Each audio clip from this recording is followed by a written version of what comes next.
Good morning class second बच्चों। Subject है आपका हिंदी व्याकरण। तो चलिए आप भी अपनी अनुपम हिंदी व्याकरण पुस्तक खोल लीजिए और आज हम इसमें अध्ययन करेंगे अध्याय 10 जिसका नाम है क्रिया। तो आज हम इसमें क्रिया शब्दों के बारे में पढ़ेंगे। जिस शब्द से किसी काम के करने या होने का ज्ञान होता है उसे क्रिया कहते हैं। तो देखिए बच्चों, इसमें ये अध्याय हम आपको पहले भी पढ़ा चुके हैं और अब हम इसमें दिए गए प्रश्न उत्तरों को देखेंगे। तो चलिए देखिए आप पेज नंबर 46, पेज नंबर 46 में है लिखित प्रश्न, जिसमें पहला है कोष्टक में से सही क्रिया शब्द चुनकर खाली स्थान भरिए। तो यहाँ पर कुछ आपको शब्द दिए गए हैं जिनमें से हमको सही शब्द को चुनकर यहाँ पे खाली स्थान पे लिखना है। तो देखिए, जिसमें क है अध्यापक बच्चों को, तो अध्यापक बच्चों को यहाँ पे आएगा पढ़ाते हैं।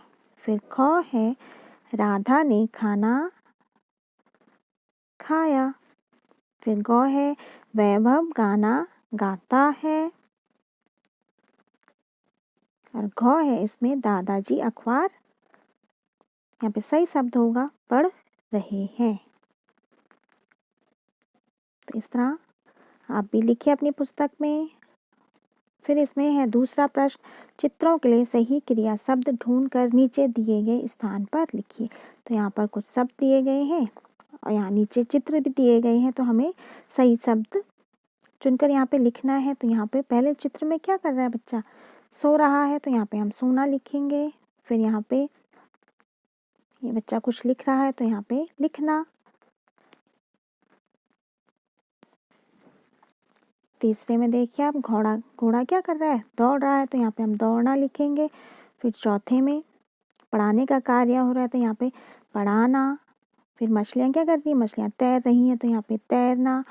और ये बच्चे खेल रहे हैं, तो यहाँ पे खेलना। तो इस तरह आप भी लिख लीजिए। फिर इसमें तीसरा है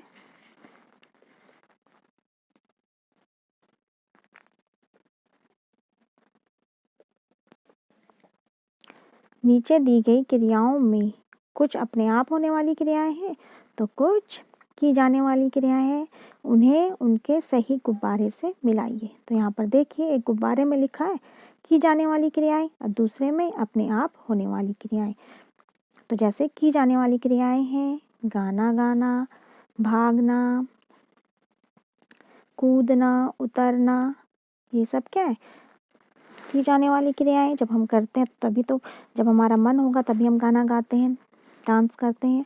तो ये सब की जाने वाली क्रियाएं हैं। और फिर है अपने आप होने वाली क्रियाएं, तो हवा का चलना, वर्षा का होना, तारों का चमकना और सूर्य का निकलना, ये सब अपने आप होने वाली क्रियाएं हैं। ये प्रकृति के द्वारा होती हैं ये क्रियाएं। फिर नेक्स्ट पेज में देखिए आप, जिसमें फोर्थ क्वेश्चन है नीचे लिखे वाक्यों में से क्रिया शब्दों के नीचे रेखा खींचिए। तो यहाँ पर कुछ वाक्य दिए गए हैं जिसमें हमने क्रिया शब्द जो होगा उसके नीचे रेखा खींचनी है। तो इसमें क है बढ़ई फर्नीचर बनाता है। तो यहाँ पे क्रिया शब्द क्या है, फर्नीचर बनाना है ना, तो यहाँ पे बनाता है के नीचे लिखेंगे, खींचेंगे हम लाइन। फिर ख है सोहन कविता लिख रहा है, तो लिखना यहाँ पे क्रिया है। ग है माँ कहानी सुना रही है, तो यहाँ पे सुनाना। घ पक्षी उड़ रहे हैं, तो उड़ना। फिर ण है इसमें सूरज निकल रहा है, तो यहाँ पे निकलना। इस तरह से ये क्या है, ये है क्रिया शब्द जिनके नीचे आप लाइन रेखा खींचेंगे। फिर हम इसी से आगे हम देखेंगे। फिर नेक्स्ट पेज में देखिए बच्चों आप, यहाँ पे है अध्याय 11 जिसमें है अनेक तरह के शब्द। तो हम इसमें आज क है विलोम शब्द या उल्टे अर्थ वाले शब्दों के बारे में भी अध्ययन करेंगे। तो एक दूसरे के उल्टे अर्थ बताने वाले शब्दों को विलोम शब्द कहते हैं। तो जैसे यहाँ पे क्या है, ये मोटा लड़का है और फिर उसी के सामने पतला, तो मोटा का उल्टा हुआ पतला। छोटा का बड़ा, खुश का उदास। तो इसी में आप देखिए यहाँ पे हैं इसी से संबंधित मौखिक प्रश्न पूछे गए हैं, जिसमें पहला प्रश्न है अच्छा का विलोम शब्द क्या होगा? अच्छा का बुरा,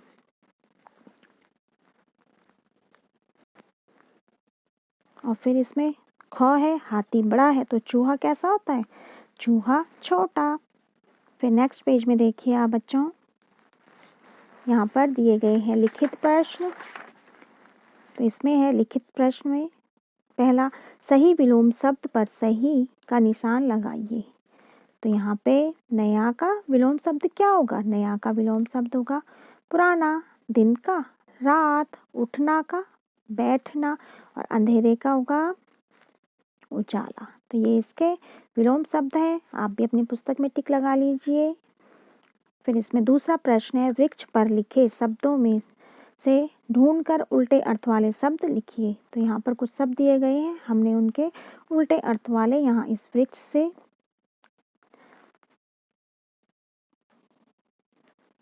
सही क्रम में यहाँ पे लिखने हैं। तो हंसना का होता है रोना, गीला का सूखा, सर्दी का गर्मी, सुबह का शाम, बहादुर का डरपोक, और हार का जीत।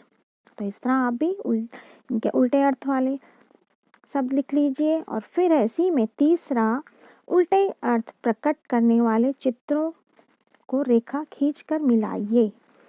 तो यहाँ पर बच्चों देखो इमेज के ऊपर बॉल है तो इसे हम मिलाएंगे, ये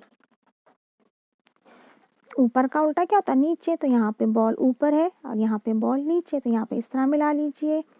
फिर ये बच्चा रो रहा है और ये बच्ची हंस रही है, तो रोना का हंसना। तो इस तरह मिलाइए आप। यहाँ पर देखिए सूरज उग रहा है, यहाँ पे अस्त हो रहा है, तो इसे यहाँ मिला लीजिए। और फिर ये देखिए बच्चा घर के अंदर आ रहा है और ये दूसरा बाहर जा रहा है, तो इस तरह अंदर का बाहर। तो इस तरह इन्हें भी मिलाइए आप। फिर इसी में है रचनात्मक कार्य दिया गया था, जिसमें नीचे प्रत्येक टॉफी पर शब्दों के जोड़े दिए गए हैं, उनमें से सही विलोम शब्द वाले जोड़ों की टॉफी को रेखा खींचकर रोहित के हाथ तक पहुंचाइए।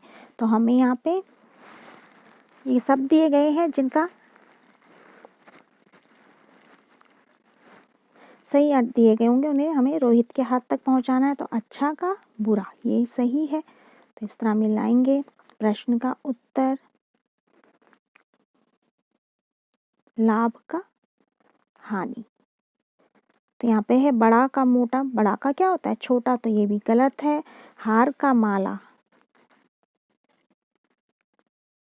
हार का जीत होगा, तो ये भी गलत है। और अमीर का धनी, तो ये भी गलत है। ये तीनों गलत है। तो इस तरह अच्छा का बुरा, प्रश्न का उत्तर और लाभ का हानि, ये सब आप रोहित के हाथ तक टॉफियों को मिलाइए। तो इस तरह बच्चों आज आप इस प्रश्न उत्तरों को एक बार फिर से देख लीजिए। जिन बच्चों ने यह कार्य नहीं किए हुए हैं वे अपनी पुस्तक में कर लीजिए, और एक बार फिर से इन प्रश्नों को के उत्तर अच्छे से आप पढ़ लीजिए, जिससे इनसे संबंधित प्रश्न आपके यूनिट टेस्ट में आएंगे, जिससे आप अपने यूनिट टेस्ट अच्छे से दे सकें।